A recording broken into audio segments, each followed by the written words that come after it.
Très cher peuple congolais, bonjour.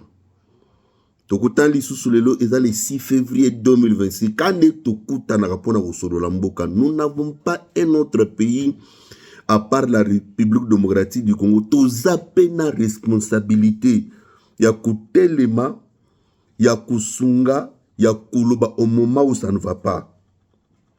Tout celui qui garde silence dans ce temps a choisi son camp. Nyonso oyo azwi silence moment oyo. Mboka ezo traverser période à makasi boyo. Yo trouvé bon otika la kimia. Tu as choisi ton camp ozana camp ya ba ennemi. Information.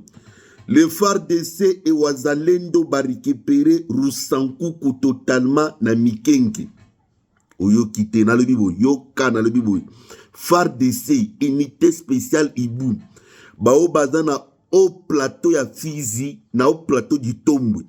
Ba récupérer Rusankuku na Mikenke.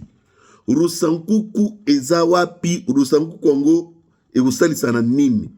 C'est une localité située dans le territoire de Mwenga. Territoire de Mwenga, il est situé, non, excusez-moi, Rusankuku est situé dans le haut plateau de Fizi, près de Minembwe.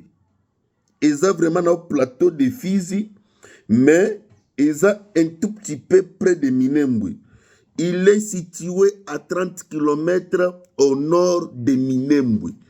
Rusankuku est vraiment un village rural très riche pour l'agriculture et l'élevage. Donc, ils ont tellement na végétation, na matiti moko pona kolesa bibwele.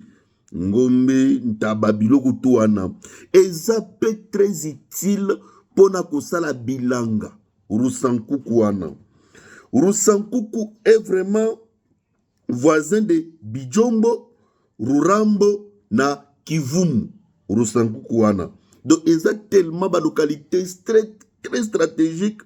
Oyo, Baturanero, Baré de Tabara, Bazaï qu'utiliser pour que Batia Babaz na bango za la kuna. FARDC, unité spéciale et beaucoup de chapeaux, ba récupérer Rusankuku wana. Awa, eza sous contrôle, ya FARDC, Mbende la Congo pezo pepawana. Mikenki, eza yango eza situé na territoire ya Mwenga, na secteur ya Itombwe, na au plateau d'Itombwe na Minembwe. C'est une zone bangomba eza trop na Mikenki. Il est situé au nord de Minembwe kaka. Eza pe très riche. Pona kuboko la ka pona pe kustala bilanga. Donc pona kuboko la bibwele matiti eza wana ibike ba Rwandais. Bazaï ko profiter côté qu'on a parce qu'ils savent très bien que bango ba boko la bibwele mingi. Nde bazaï ko yana bangombe tout ça awa boyi. Ngombe na bango ekolia lisusu wana te do balali. Donc bande konangai omoni Rusankuku wana na Minembwe na kosibinote di bembe ya Red Tabara wa M23 les Turanero et Lala Kimabe. Donc bakosa kabinote bolanda ko lokuta oya ba Rwandais te ba bomaki bango to récupérer bamanduke bele batikaki et puis bibembe tandami nansi. Donc l'ennemi est vraiment dans une souffrance que tu n'as pas l'idée. Bibembeza et belé. FARDC ne bloque plus les unités spéciales au Baïbou Bazo Sakanate. Donc t'infliger bango une perte énorme de matériel récupéré aux anaïdétés. Si combien muntu ya loyenge mutumogo boye tu es là ozo kanisa soki nini na yebite.